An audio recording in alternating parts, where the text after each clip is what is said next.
শেষ রক্তবিন্দু দিয়ে আমরা জালেমের বিরুদ্ধে লড়ে যাবো ইনশাআল্লাহ। আজকে যখন ইসরায়েলি বাহিনী ফিলিস্তিনের উপর হামলা চালিয়েছে, তারা ক্রমাগত হামলা চালাচ্ছে, এখন আজকের অবস্থা যেমন সারা বিশ্ববাসী বুঝে উঠেছে এবং সারা বিশ্বে ফতোয়া দিয়েছে এই ইসরায়েলি ঈদের গোষ্ঠীর বিরুদ্ধে জিহাদ ঘোষণা করতে হবে। মুসলিম নেতারা আজকে নীরব ভূমিকা পালন করছে, তাদেরকে চিহ্নিত করুন। আগামী দিনে আমরা তাদেরকে বয়কট করবো ইনশাআল্লাহ। তোমরা ইহুদি জাতিকে কখনো দ্বন্দ্ব হিসাবে গ্রহণ করবে না। আল্লাহ রাসূল সাল্লাল্লাহু আলাইহি সাল্লাম এদেরকে ঘৃণা করেছেন, তাদের সম্পর্কে বলেছেন পৃথিবীতে এরা কোনোদিন এক জায়গায় 80 বছর টিকে থাকতে পারবে না। সম্মানিত উপস্থিতি, এই ইহুদি জাতি আল্লাহ রাসূল যখন মদিনায় হিজরত করেছিল, বনি নজির, বনি কুরাইজা, বনি কাইনুকা এরাই সর্বপ্রথম রাসূল সাল্লাল্লাহু আলাইহি সাল্লামকে হত্যা করার জন্য ষড়যন্ত্র করেছিল। সম্মানিত উপস্থিতি, এই ইহুদি জাতি যখন আপনার সিরিয়াতে ছিল তখনও তারা ষড়যন্ত্র করেছে।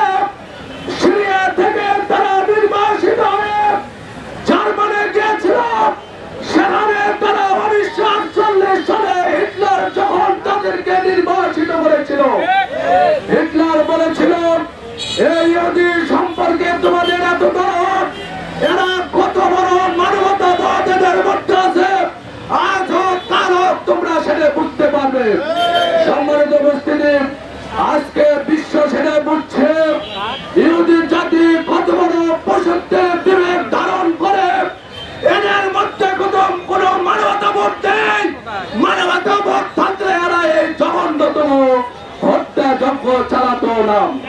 সম্মানিত উপস্থিতি, 1948 থেকে 2030 সালের মধ্যে আমার বিশ্বাস ইহুদিরা ফিলিস্তিনে থাকতে পারবে না। তাদেরকে ফিলিস্তিন জাতি মানবতাবোধ থেকে তাদেরকে আশ্রয় দিয়েছিল। এই ইহুদি জাতিরা আজ হোক কাল হোক ধ্বংস হবে ইনশাআল্লাহ। ইযা তারাকতুমুল জিহাদা ফাসাল্লাতাল্লাহু আলাইকুমুজ জিল্লাহ, যখন এই মুসলমানেরা জিহাদের পথ ছেড়ে দিয়েছে তখন এই মুসলমানেরা জুলুমের শিকার হয়েছে, নির্যাতিত হয়েছে। আসুন, বিশ্বের ফতোয়া থেকে জিহাদের ঘোষণা এসেছে, আমরা ফিলিস্তিনের সাথে একবার ঘোষণা করে আমরা ফিলিস্তিনের পাশে থাকবো। বিক্ষোভ সমাবেশে উপস্থিত নেতৃবৃন্দ এবং তরুণ জনতা সকলকে আসসালামু আলাইকুম রহমতুল্লাহ। সবাই কেমন আছে? আলহামদুলিল্লাহ। এই জন্য বলছি আমাদের পরিচয় আমরা মুসলিম, আর মুসলিমদের পরিচয় এবং সম্পর্ক হচ্ছে আমাদের শরীরে যেরকম একটি অঙ্গের যদি আঘাত থাকে আমরা সর্বাঙ্গে অনুভব করি, ঠিক তেমনি আজকে যখন ইসরায়েলি বাহিনী ফিলিস্তিনের উপর হামলা চালিয়েছে, তারা ক্রমাগত হামলা চালাচ্ছে, এখন আজকের অবস্থা যেমন সারা বিশ্ববাসী বুঝে উঠেছে এবং সারা বিশ্বে ফতোয়া দিয়েছে এই ইসরায়েলি ঈদের গোষ্ঠীর বিরুদ্ধে জিহাদ ঘোষণা করতে হবে। আমরা কালো থেকে আমরা বলছি আমরা জিহাদের একদম দুষ্করণ করলাম, আমাদের জিহাদ হবে এইভাবেই। আমরা শহর এই ইহুদি থেকে ঘৃণা করছি এবং তাদের সকল পণ্য আমরা বয়কট করব। আমরা প্রয়োজনে যখন যাবে ডাক আসবে সেই ডাকে সারা দেবো ইনশাআল্লাহ। আর দোয়া করছি মহাদেব আমিন সকল মজদুরের হেফাজত করে হবে, প্রয়োজনে আমিনের মতো আমারও সাহায্যকারী আসবে, আমারও মশার মাধ্যমে সাহায্য করবে। কিন্তু আপনারা আমার চরিত্র চিত্র দেখতে চান, আমরা কি জিহাদে অংশগ্রহণ করতে রাজি আছি? আমরা কি রাজি আছি?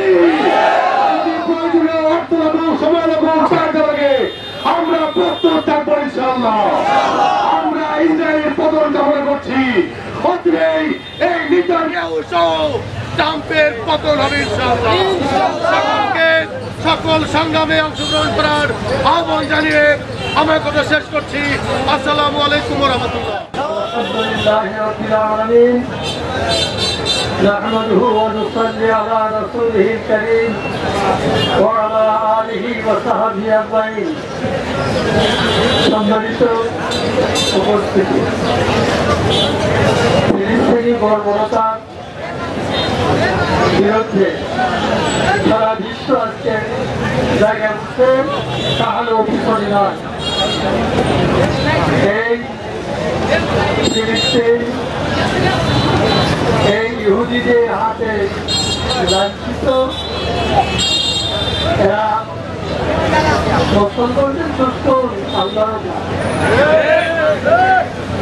আমরা আশা করি আমাদের পূর্বের পরাজয় যায় যাদের পরিচিত হয় বিশেষ করে রাত হয় এই ইহুদিদের পতনে এইভাবে হবে ইনশাআল্লাহ মুসলিম জাতি আল্লাহ তাআলার মনোনীত জাতি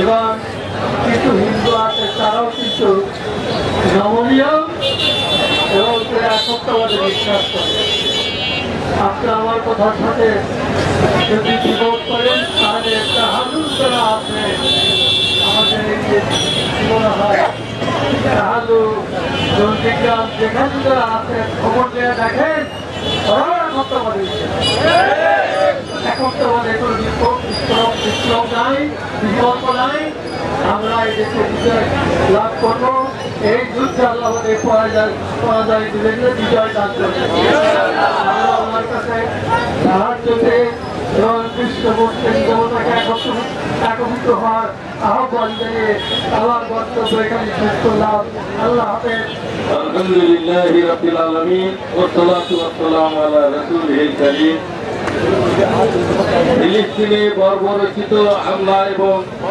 ধ্বংসযজ্ঞ চালানোর প্রতিবাদে বাংলাদেশ জামাত ইসলামী কেন্দ্র ঘোষিত দেশব্যাপী বিক্ষোভ সমাবেশ ও মিছিলের জন্য আজকের এই বহুতলা ঐতিহাসিক বটতলায় মিছিল উত্তর সমাবেশের সম্মানিত প্রধান অতিথি কান্দ উপজেলার বিভিন্ন এলাকা থেকে আগত তৌহিদি জনতা বাংলাদেশ জামাত ইসলামী ইসলামের ছাত্র শিবির নেতৃবৃন্দ আমার সামনে সাংবাদিক বন্ধুগণ প্রশাসনের বিভিন্ন দপ্তরের দায়িত্বশীল ভাইয়েরা সবার প্রতি আমার আন্তরিক সালাম আসসালামু আলাইকুম ওয়া রাহমাতুল্লাহি ওয়া বারাকাতুহু সম্মানিত ভাইরা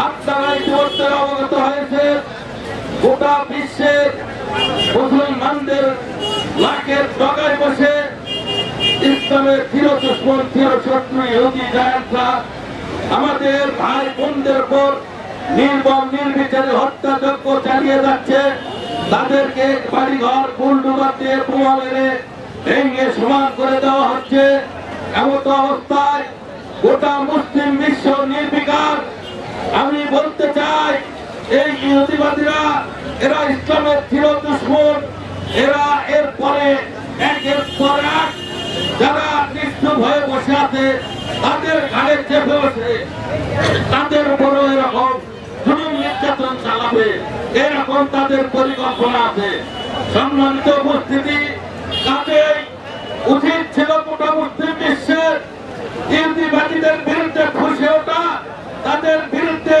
সোচ্চার হওয়া ইহুদিবাদীদের সকল পণ্য বয়কট করার মাধ্যমে তাদেরকে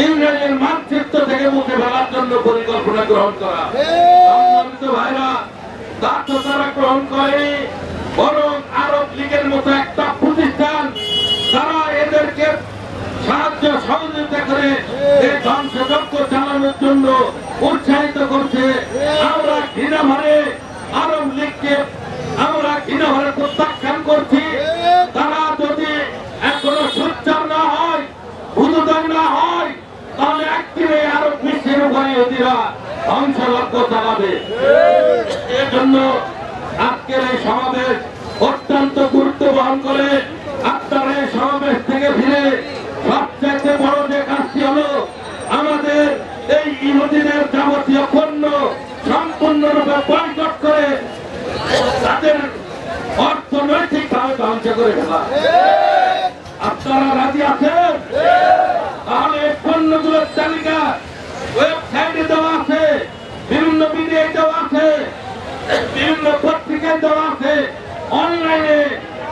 থেকে সব জায়গায় দেওয়া আছে। তারপরেও এই পণ্যগুলো কেমন করে বাজারে ক্রয় করা হয়, বিক্রয় করা হয় আমার বুঝে আসে না। তার থেকে আমরা ইহুদিদের যাবতীয় পণ্য বয়কট করবো ইনশাআল্লাহ। একদিন এই ইহুদিদেরকে এই বিশ্বের বুক থেকে, বিশ্বের মানচিত্র থেকে এদেরকে উদ্ধার করে ইসলামী সমাজ প্রতিষ্ঠা করবেন আল্লাহ রাব্বুল আলামিনের এরা ওয়াদা। সেই দিনের জন্য আমরা মহান রবের কাছে প্রার্থনা করি, হে রাব্বুল আলামিন আজকে এই ইহুদিবাদীদের চরম জুলুম নির্যাতনে যে পরিস্থিতি সৃষ্টি হয়েছে, আপনি আপনার রহমত বর্ষিত করুন এবং ইহুদিদের এখানে ধ্বংস করে ইসলামের পতাকা উড্ডয়ন করার জন্য সাহায্য দান করুন। এই আশাবাদ ব্যক্ত করে এখানে সকলে কষ্ট করে বিভিন্ন এলাকা থেকে এসেছেন। এর জন্য ইমানি চেতনায় উদ্বুদ্ধ হয়ে ইসলামের পক্ষে ইহুদিদের বিভাগকে সোচ্চার হয়ে এখানে এসেছেন। মহান রব্বুল আলামিন তার যাদের খাদিয়াত দান করুন এবং নির্বিঘ্নে বাড়ি পৌঁছার জন্য তৌফিক দান করুন। এই আশাবাদ ব্যক্ত করে আপনাদের সামনে আমি আরেকটি শেষ নিবেদন জানাই। আমাদের ইহুদিরা ভাই ও বোনেরা, এরা আমাদেরকে আমাদের ভাই এবং বোন, ঠিক কিনা? তাদের পাশে মানবতার এই সময়ে দাঁড়ানো উচিত। আমাদের ভাইয়েরা আপনাদের কাছে ফিলিস্তিনের সাহায্যের জন্য গেলে আপনারা তাদেরকে মুক্ত হস্তে সাহায্য করবেন, যেন আমরা সেটা আমাদের ইহুদি ভাইদের খেদমতের জন্য পেশ করতে পারি। মহান রব্বুল আলামিন আমাদের সেই তৌফিক দান করুন। এই আশা ব্যক্ত করে সকলের দিন এবং সুস্বাস্থ্য কামনা করে আজকের এই সমাবেশের সমাপ্তি ঘোষণা করছি। সুবহানাল্লাহি ওয়া বিহামদিহি আশহাদু আল লা ইলাহা ইল্লা আনতা আস্তাগফিরুকা ওয়া আতুবু ইলাইকা। আসসালামু আলাইকুম ওয়া রাহমাতুল্লাহি ওয়া বারাকাতুহু।